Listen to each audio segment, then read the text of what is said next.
को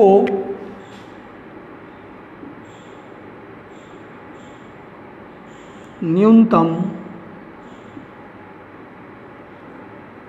करने के लिए, क्योंकि ये हमेशा प्लस वैल्यू देगा, ये कभी नेगेटिव हो ही नहीं सकता। जब ये हमेशा प्लस होगा तो ये बढ़ाएगा, और ये बढ़ गया तो ये कम हो जाएगी, जो हम नहीं चाहते। हम चाहते हैं आई बढ़े, तो हम N R plus M R को न्यूनतम करना चाह रहे हैं। जिन इसके न्यूनतम होते ये मैक्सिमम हो जाएगा। को न्यूनतम करने के लिए N R minus M are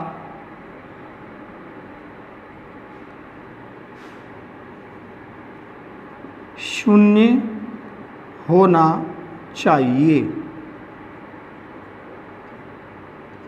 जब ये शून्य हो जाएगा, यानी कम से कम हो जाएगा, जब ये कम से कम हो जाएगा तो ये समझो ख़त्म ही हो जाएगा। ये ख़त्म हो गया तो इसका मान कम हो गया। भाई कुछ ना कुछ तो मान इसका था ही, 10 20 50 कुछ तो आएगा ही। और जब आपने इसे जीरो कर दिया तो जीरो कर दिया, तो जीरो करने पे तो ये मान ख़त्म, तो ये घट गया। जब ये घट गया, ये घट जाएगा तो ये बढ़ जाएगा, वही हम चाहते हैं। अर्थात N R minus M R का स्क्वायर इक्वल टू क्या होना चाहिए? जीरो होना चाहिए। अब ये जीरो होगा, दोनों तरफ का वो ले लो वर्गमूल, तो वर्ग हट जाएगा। N R minus M R बराबर ज़ीरो। इसे इस तरफ लेके जाओ। एन आर इधर आके प्लस हो जाएगा, दोनों तरफ का वर्ग कर दो, तो वर्ग करते ही वर्गमूल ख़त्म होगा। तो एन आर बराबर एम आर, मैं ऊपर से मिटा देता हूँ, आप इसे ऊपर से आपने नोट कर लिया होगा। ये मैंने रिपीट कई बार कर दिया, आपको समझ में आ गया होगा।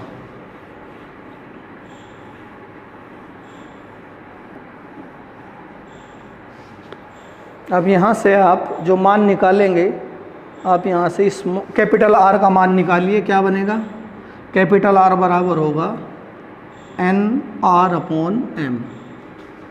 और आप अब ध्यान करिएगा कि ये वैल्यू थी आर डैश की, ये वैल्यू थी आर डैश जो मैंने निकाला था पूरे संयोजन का प्रतिरोध। मैं लिख देता हूँ साइड में।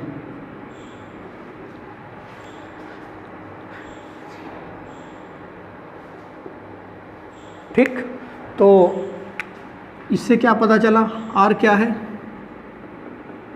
बाह्य प्रतिरोध।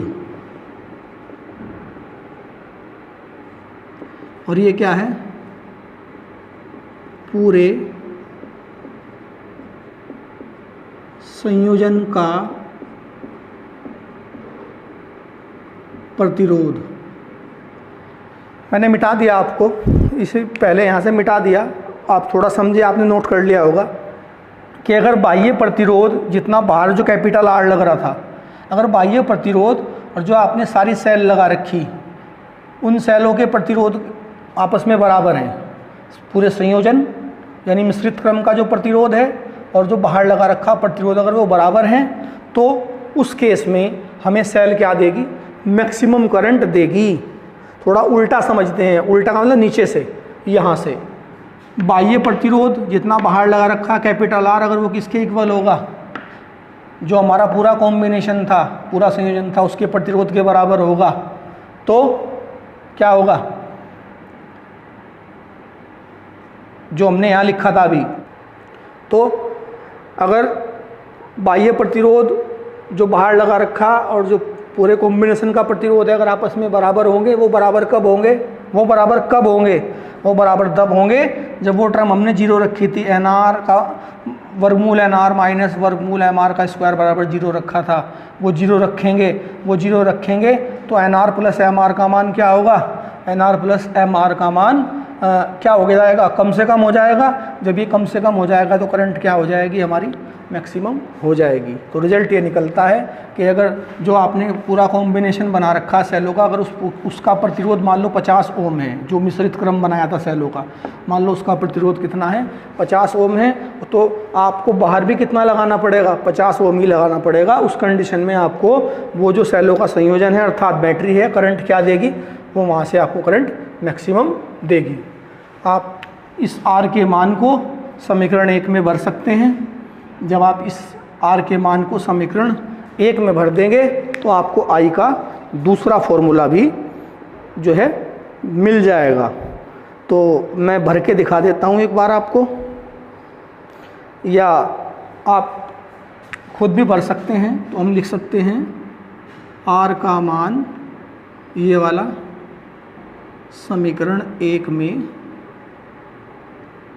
रखने पर, तो देखते हैं करंट कितनी मिलती है, maximum current M N E upon N R plus M, और R की वैल्यू हो गई N R upon M।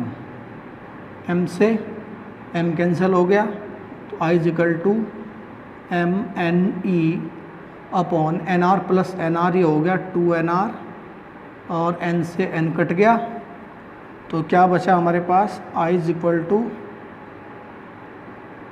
M E upon 2R। ये मैक्सिमम करंट निकालने का फॉर्मूला मेरे पास आ गया।